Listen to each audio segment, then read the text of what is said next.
Hey, what's up? Jason here with another Bubble tutorial. So this is how you can use API connector to integrate your Airtable data. So this will serve as a general tutorial for using the API connector. I'm going to focus on using Airtable's API.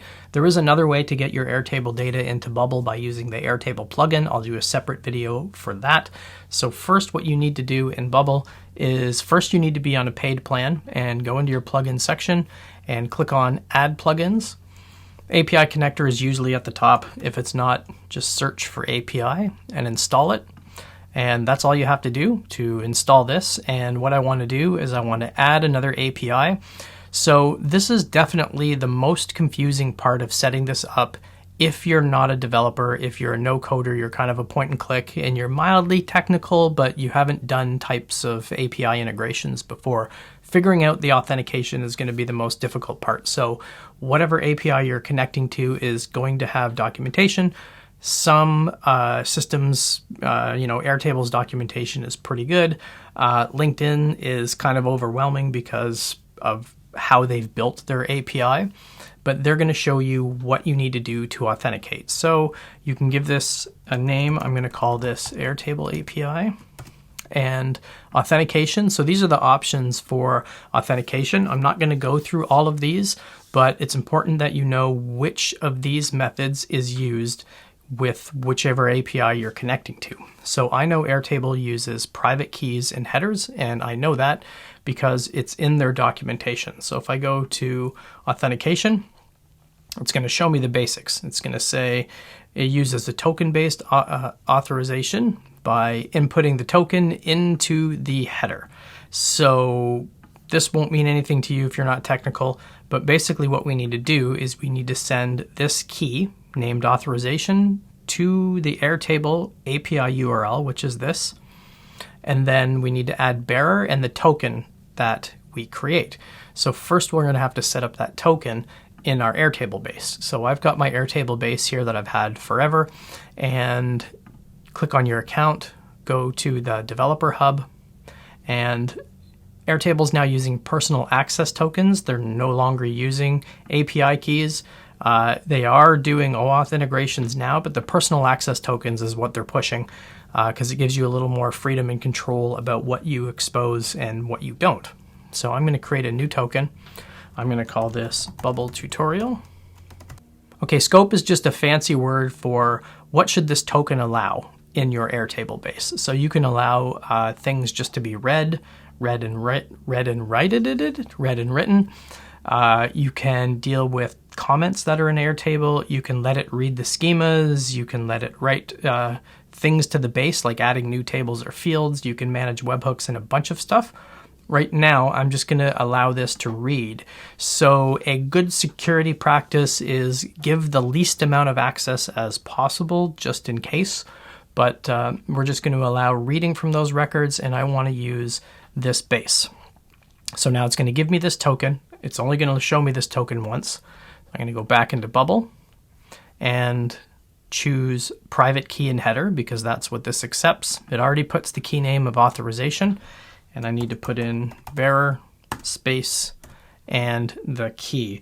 Now this is super duper important. This needs to be exactly like this, bearer with a capital B and a space and your token. If you leave that stuff out, you're just going to get an error that says you're not allowed to access this. So the other important thing to note about Airtable is how do you tell Airtable which tables and things to use if you're using the API connector. So you'll notice here that this is the base URL. So all of your API calls will use this base URL, and then you're substituting it with the ID of your base. I'll show you how to find that in a second, and then what table you want to get data from. So the good thing with Airtable is that it gives you this stuff just simply by clicking on, go to the home page of the web API, click on your base, and now it's going to give you the specific information for that base. So here's the ID of that base, and if I wanted to pull just the songs table, here's the ID for the songs table. So now I can build that in my API connector. So what I can do is I'm going to create a new call, and I want to call this get song list. Choosing the right method. If you're just getting data from a system, always use get. If you're going to put data in another system, use post put, patch, and delete if you want to delete something. So if the API you're connecting to allows you to delete things, use that. I think for most people who are no coders, mostly you're going to use the API connector because you want to get data from other systems into your Bubble app. So I'm going to focus just on getting data. Now, I want to use this as, I can use this as data, I can use this as an action, and I'll show you the differences between the two in a second. But for now, I need to create that URL. So I'm going to go back to the documentation. I'm going to go into the introduction here, and I'm going to get the base URL, which is this. I'm going to paste that into here. Now I want the base name and the table name. So I'm going to go back into the base. So the ID of this base is this string here, and then a slash, and I want the songs table. So here's the ID for the songs table. This is a good thing to use.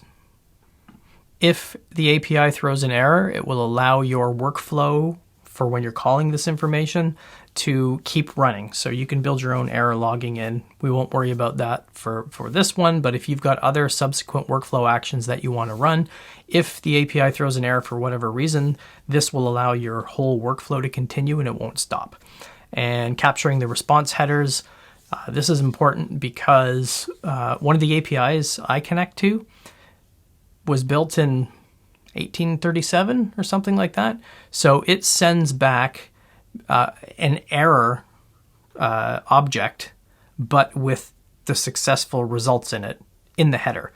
So the actual data response I'm getting from the API is empty, but everything is stored in the header. So capturing the response headers will allow you to do stuff with whatever comes back from the API connector. And I'll show you this in a second. And that second is right now. So we want to initialize this. So if you get something like this, you start to see little pieces of data in here, then it worked. Now, just as an example, if I go back here and I take the word bearer out, initialize call, I'm going to get this message. And some APIs are better than others. Some will actually give you useful information. Some will just say, no, you can't have it. So make sure that is correct. And just to prove the point, bearer has to be in the proper case that the API expects. So capital B. I would assume all APIs do it this way, but from my experience, you never know. So now I initialize the call, and now I can classify what these data types are. So the created time is obviously going to be a date. The ID is going to be text. Song name is text. This is where things get a little bit murky. If your Airtable base has linked fields, this is where things can get a little bit messy using the API connector. So you're going to have to choose which pieces of data that you want to be able to get from those related fields. So for now, I'm just going to save all of these things as text. This is the art. That's the URL. I want to set this to file because this is an actual image. This file name is the image name I want to save as text. Size is a number. And what else do I want to save in here? So you do get a lot of information. These are all the things that come back in the header. So error status code, error status message, because I checked that box, it's going to show me this extra data. So this is where, if you're building stuff with the API connector, you can use this information to do other stuff in your workflows. So if it throws an error, you could say, create a log message or send an email saying, hey, this didn't work for whatever reason. Some of them will give you an actual message. So this just says, okay, but if it was an error, it would give you something a little bit more detailed, because bubble logging is not so great. So you would definitely have to build something on your own there. But let's just keep this simple for this tutorial. Now I'm going to hit save, and I've got that API connected, and let's go ahead and use this on a page. Okay, so let's create a repeating group where I can pull that data in. So I need to set the type of content to the API connector that I selected. So you've got whatever option sets you have, your data types, your basic types, and then any of the plugins that you have connected in your Bubble system. So this is the one that I created called Get Song List. So that's the one I want to use. And for the data source, now I want to get the data from an external API. And that external API is this one that I created. So Airtable API, Airtable Get Song List. And I don't want to do anything else. I don't want to do any sorting. I want all of the body records.